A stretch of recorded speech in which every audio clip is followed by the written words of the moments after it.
మహిళ శరీర భాగాలు డాష్ డాష్ శివాజీ చీరకట్టు కామెంట్స్. ఈ మధ్య సెలబ్రిటీసు హద్దులు దాటుతున్నారు, వాళ్ళకున్న పరిధులు దాటి మాట్లాడడం. ఒక సినిమా ప్రమోషన్స్లో భాగంగా నిన్న శివాజీ మాట్లాడిన వ్యాఖ్యలు ఎవరు కూడా క్షమించరానిది. ఈ రోజున ఆయన ఏదో సారీ చెప్పాడని కానీ అసలు మాట్లాడేటప్పుడు ఒళ్ళు దగ్గర పెట్టుకుని మాట్లాడాలి.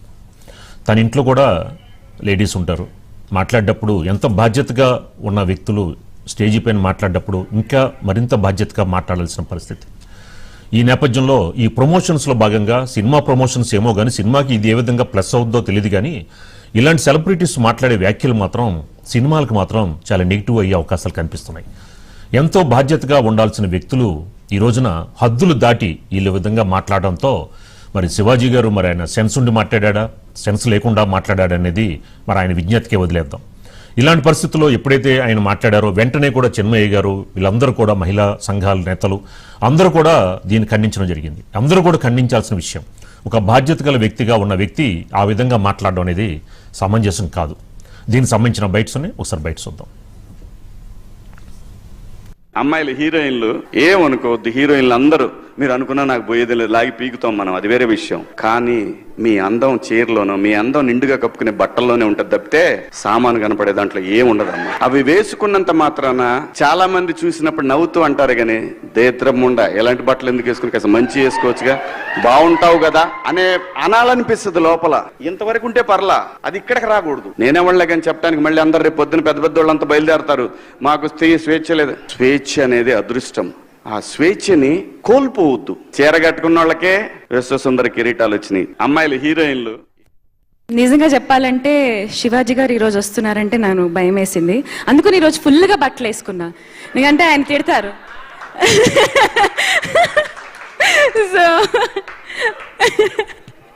So I'm just kidding, but సీరియస్గా నిజంగా చెప్పాలంటే అనేవి చాలా పర్సనల్, అంటే ఇట్స్ ఫ్యాషన్, ఎవరికి ఏం నచ్చితే అది వేసుకోవాలి. ఐ పర్సనల్ ఫీల్ తిండి బట్ట ఇవన్నీ మనకు నచ్చినట్టే ఉండాలి, మన కంఫర్ట్ మన ఇష్టం. ఇప్పుడు ఆయన చెప్పినంత మాత్రాన మనందరం వింటామా ఏంటి? ఇట్స్ అన్ఫార్చునేట్ దట్ ఆయన ఐ ఫీల్స్ అంటే నేను సింపథైజ్ చేస్తున్నాను ఆయన్ని, దట్ ఆ mind set popping. It's personal. మాట్లాడింది అమ్మాయిలందరినీ ఉద్దేశించి కాదు, హీరోయిన్స్ బయటకు వెళ్ళినప్పుడు బట్టలు జాగ్రత్తగా ఉంటే మీకు ఇబ్బంది ఉండదేమో మా అమ్మ అనే ఉద్దేశం తప్ప నేను ఎవరిని అవమానపరచాలని కాదు. బట్ ఏదైనా మై సిన్సియర్ అపాలజీస్. ఇవాళ సమాజంలో స్త్రీని ఎంత తక్కువగా చూస్తున్నారో మనందరం చూస్తున్నాం.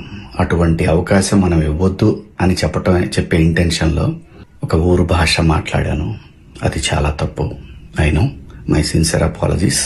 మంచి చెప్పాలనే ఉద్దేశం తప్ప అవమానపరచాలి కించపరచాలనే ఉద్దేశం నాకు ఎట్టి పరిస్థితుల్లోనూ లేదు.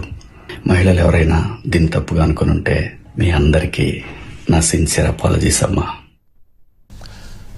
ఇక ఇదే అంశానికి సంబంధించి మనకి మరింత ఇన్ఫర్మేషన్ మా అజిత్ గారు అందిస్తారు. అజిత్ గారు, ఏదైతే ఏదో ఒకటి మాట అనేయడం తర్వాత సారీ అని చెప్పేస్తాం జరుగుతోంది, కానీ ఎప్పటికైనా దీన్ని ఏమైనా పాజిటివ్గా తీసుకొని మహిళల వస్త్రధారణ విషయంలో సినిమాల్లో ఏమైనా మారే అవకాశం ఉంటుందా అంటారా? అంటే రాజు, ఇక్కడ మహిళల వస్త్రధారణకు సంబంధించి మనం అది మారడమా మారకపోవడమా అనేది దాన్ని జడ్జి చేయడానికి మనకి హక్కు లేదు ముందుగా. అది ఒకటి. రెండోది, శివాజీ గారు ఇప్పుడు సారీ చెప్పడం కాదు, ఆయన అక్కడ మాట్లాడే సమయంలోనే నేను ఇలా మాట్లాడానని పెద్ద పెద్ద ఆడవాళ్ళందరూ వచ్చేస్తారు అని చెప్పి చాలా వెటకారంగా అన్నారు. అంటే ఆయన మైండ్ సెట్ ఎలా ఉంది అని అనేది అక్కడ స్పష్టమైన తర్వాత ఆయన సారీ అని అనేది ఏ కోసైనా కూడా వ్యాలిడ్ కాదు. ఆ తర్వాత ఆయన మాట్లాడిన మాటల్లో ఈరోజు మహిళలు స్వేచ్ఛగా ఉన్నారు, ఇష్టం వచ్చిన బట్టలు వేసుకోగలుగుతున్నారు, తిరగగలుగుతున్నారు అని అంటూ అదృష్టం కొద్దీ వాళ్ళ అదృష్టం కొద్దీ అని అంటున్నారు. అంటే మహిళల స్వేచ్ఛ అనే స్వేచ్ఛగా తిరుగుతున్నారు అదృష్టం కొద్దీ అని అంటున్నారు.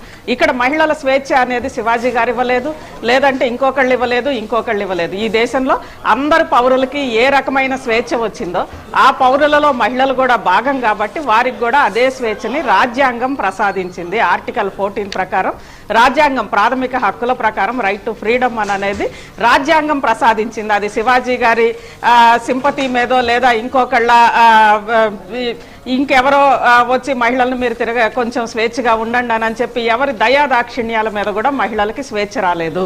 అది రాజ్యాంగం మనకి ప్రసాదించిన హక్కు. అందులో భాగంగానే మహిళలు స్వేచ్ఛగా ఉన్నారు.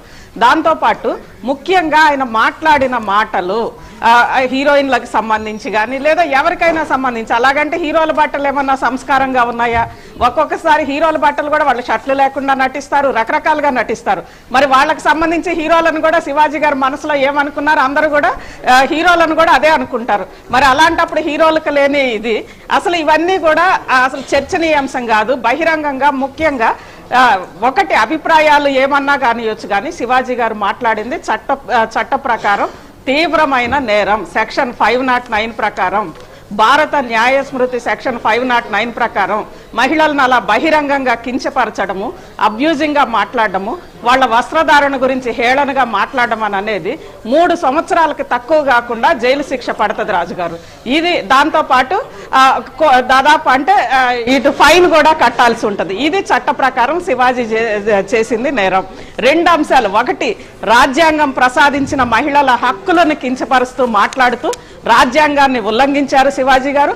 దాంతో పాటు భారత న్యాయ స్మృతి సెక్షన్ 509 ప్రకారం పూర్తిగా చట్టాన్ని కూడా ఉల్లంఘించారు. ఈ 2 రకాలుగా శివాజీ గారు పూర్తిగా శిక్షార్హులు. మొన్న జరిగిన ఇన్సిడెంట్ అంటే అక్కడ పూర్తిగా ఒక రకంగా వెటకారం మహిళలని ఈ మధ్య కాలంలో ముఖ్యంగా భారతదేశంలోనే కాదు ప్రపంచవ్యాప్తంగా కూడా ఉమెన్ ఆబ్జెక్టిఫైయింగ్ ఆఫ్ ఉమెన్ అనేది తీవ్రంగా నిరసిస్తున్నారు. ఈరోజు సమాన అవకాశాలతోటి సమానంగా మహిళలు ముందుకొస్తున్నారు, అదేవిధంగా వాళ్ళు ముందుకెళ్తున్నారు. సమాజం కూడా మారింది. జనరల్గా హుందాగా బట్టలు వేసుకోవడము లేదంటే వస్త్రధారణ అందరూ కూడా హుందాగానే ఉండాలి. అదే ఒక్కరికి కాదు, అందరూ హుందాగా ఉండాలి. అదే నాగరికతకి చిహ్నం. హుందా అయిన వస్త్రధారణ అనేదే నాగరికతకి చిహ్నం. కానీ శివాజీ మాట్లాడిన మాటలు మాత్రం అత్యంత అనాగరికంగా ఉన్నాయి. ఇక్కడ కేవలం చీరలోనే హుందాతనం ఉంటుందా? ఎందుకంటే వాళ్ళు చీరల్ని ఏ రకంగా చూపిస్తారో సినిమా వాళ్ళే మనకు తెలుసు. అంటే ఈ సంస్కారం ఈ మొత్తాన్ని కూడా ఈ మొత్తం కారణాన్ని వీటన్నింటికి కూడా కారణం సినిమా వాళ్ళు ఉమెన్ ఆబ్జెక్టిఫై చేయడమే. వాళ్ళు హీరోయిన్లనో లేకుంటే వాళ్ళు చూపించిన ప్రకారం వాళ్ళ దాని వల్లే నిజంగా, ఎందుకంటే వాళ్ళు కమర్షియల్ ఎలిమెంట్స్ జోడించడానికో ఇంకొక దానికో వాళ్ళు చూపించి మళ్ళీ వాళ్ళే హీరోయిన్లను తిట్టి వాళ్ళే హీరోయిన్లను కించపరిచి హీరోయిన్ల పేరుతోటి మహిళల్ని కించపరిచి దాంతోపాటు చాలా ఏమంటారు వాడరాని భాష వాడడము, ఇవన్నీ కూడా ఒక రకంగా ఒకటి అంటే వాళ్ళే తీసుకొచ్చి వాళ్ళే మాట్లాడి వాళ్ళే అలాంటి దుస్తులు వేయించి వాళ్ళ నిర్మాతలు వేయించి అన్నీ చేసిన తర్వాత మళ్ళీ వాళ్ళే మాట్లాడడం అనేది అది యాక్చువల్గా సంస్కారం కాదు. దాంతోపాటు ముఖ్యంగా చట్ట ప్రకారం మాత్రం శివాజీ శిక్షార్హులు. ఇప్పటికే తెలంగాణ మహిళా కమిషన్ చైర్పర్సన్ శివాజీకి నోటీసులు ఇచ్చారు. దాంతోపాటు రేపు 27న మహిళా కమిషన్ ముందు శివాజీ అటెండ్ అవ్వాలి. ఇది అంటే కేవలం సారీ చెప్తే తప్పించుకునే నేరం అయితే కాదు రాజుగారు. అజిత్ గారు, అంటే మనం కూడా ఇప్పుడు శివాజీ గారు చేసిన వ్యాఖ్యలు మనం ఖండిస్తున్నామండి అజిత్ గారు. కానీ ఇందులో ఒక ప్రజల్లో దీనిపైన ఒక చర్చ నడుస్తుంది. నేను వాళ్ళ వేలో మాట్లాడుతున్నాను. మనం కూడా ఇప్పుడు కూడా మహిళలకి సపోర్ట్గానే ఉంటాం, మన ఛానల్ కూడా మనం కూడా. కానీ అజిత్ గారు సినిమా సంబంధించి ఆయన మాట్లాడారు, సినిమా హీరోయిన్స్ గురించే మాట్లాడుతాను అన్నారు ఆయన. కానీ సినిమాల్లో ఒకప్పుడు వ్యాంప్ డాన్సర్లు ఉండేవాళ్ళు, క్రమక్రమంగా వాళ్ళు కూడా కనుమరుగైపోయారు. ఇప్పుడు హీరోయిన్సే అన్ని క్యారెక్టర్స్ చేసేస్తున్నారు సినిమాల్లో. మరి అలాంటప్పుడు ఏదైతే ఈ మహిళా సంఘాలు కానీ వీళ్ళందరూ కూడా సినిమాల్లో ఏంటి ఆడవాళ్ళని మీరు ఎందుకు అలా చూపిస్తున్నారు అని చెప్పిన వీళ్ళు ఎవరు వాళ్ళని ఎందుకు కాదు రాజుగారు. అంటే ఇక్కడ ఈ చర్చ అసలు మనకంటే ఈ సందర్భంగా మాట్లాడాల్సింది కాదు. నెంబర్ 1, ఒకవేళ మహిళా సంఘాలు సినిమాల్లో ఆడవాళ్ళని చాలా పద్ధతిగా చూపించండి అని అంటే నిర్మాతలు చూపిస్తారా? ఒకటంటే ఇది పూర్తిగా నిర్మాతల ఇష్టాల మీద ఆధారపడి ఉంటది. వాళ్ళ సినిమాకి ఎలా కమర్షియల్గా ఉండాలో, ఎలా వాళ్ళకి డబ్బులు రావాలన్నా 4 డబ్బులు రావాలంటే ఏమైనా చేస్తారు. అక్కడ మహిళలా లేదా ఇంకొకళ్ళ కాదు. అది పూర్తిగా ఎక్కడ హీరోయిన్ లేదు నేను ఇలా ఉంటాను అని అనేది కాదు కదా. వన్స్ అక్కడ నిర్మాతలు ఏం చెప్తే అది హీరోయిన్లు చేస్తున్నారు. హీరోయిన్లు కాదు, హీరోలైనా అదే చెయ్యాలి, లేదంటే విలన్లైనా అదే చెయ్యాలి, ఇంకెవరైనా కూడా అదే చెయ్యాలి. అది పూర్తిగా నిర్మాతకు సంబంధించి అది పెద్ద స్థాయిలో టోటల్ సినీ ఫీల్డ్ వాళ్ళు కొన్ని మార్గదర్శకాలు పెట్టుకొని మేము హీరోయిన్లకు ఇలాంటి దుస్తులే వాడతాము, లేదంటే ఇవి వాళ్ళు ఇంటర్నల్ గా వాళ్ళు కొన్ని మార్గదర్శకాలు పెట్టుకొని వాళ్ళు చేయాల్సిన పని, అది నిర్మాతల స్థాయిలో చేయాల్సిన పని. లేదంటే ఇప్పుడు శివాజీ కూడా ఆయన కూడా ఇన్ఫ్లుయెన్స్ చేసే స్థాయిలో ఉన్నాడు సినీ ఫీల్డ్ లో. అలాంటి వ్యక్తులు వాళ్ళందరూ కూర్చొని వాళ్ళు చేయాల్సింది, వాళ్లే అలాంటి దుస్తులు హీరోయిన్లతో వేపించి వాళ్లే మళ్ళీ దాన్ని వెటకారం చేసి వాళ్లే చాలా వాళ్ళ గురించి వెకిలిగా మాట్లాడుతూ చివరికి సమాజానికి వాళ్ళు ఎలాంటి మెసేజ్ ఇస్తున్నారని అనేది ఇక్కడ కనిపిస్తోంది. ఇవన్నీ పక్కన పెడితే అసలు సమాజము ఇవన్నీ పక్కన పెడితే, ఎందుకంటే వాళ్ళ సంస్కారం ఏంటో వాళ్ళేంటో అనేది వాళ్ళు మాట్లాడిన మాటలను బట్టి అర్థమవుతోంది. కాబట్టి ఇక్కడ రాజ్యాంగాన్ని శివాజీ ఉల్లంఘించారు, రాజ్యాంగంలో ఇచ్చిన ప్రాథమిక హక్కులని ఆయన ఉల్లంఘించారు, ప్రాథమిక హక్కుల్ని ఉల్లంఘించే విధంగా ఆయన మాట్లాడారు. దాంతో పాటు భారత న్యాయ స్మృతి సెక్షన్ 509 కూడా శివాజీ ఉల్లంఘించారు. ఈ 2 రకాలుగా కూడా ఆయన శిక్షార్హులు Raju. Yeah right, thank you Ajith గారు.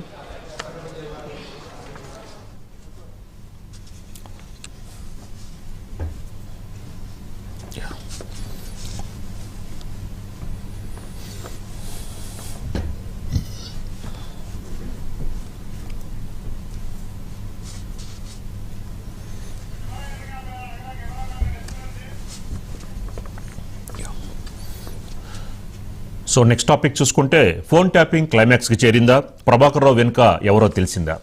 సో మొత్తానికి ఎన్నో సంవత్సరాల నుంచి ఫోన్ ట్యాపింగ్ వ్యవహారం నడుస్తూనే ఉంది.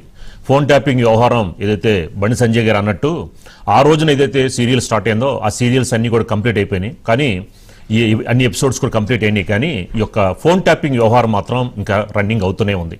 ఈ నేపథ్యంలో మరి ఎస్ఐబి మాజీ చీఫ్ ప్రభాకర్ రావు విషయంలో మరి ఆయన కూడా పైన వారి ఆదేశాల మేరకు మేము ఫోన్ ట్యాపింగ్ చేయడం జరిగింది అని చెప్పడంతో సో సిట్ దీనిపై కూడా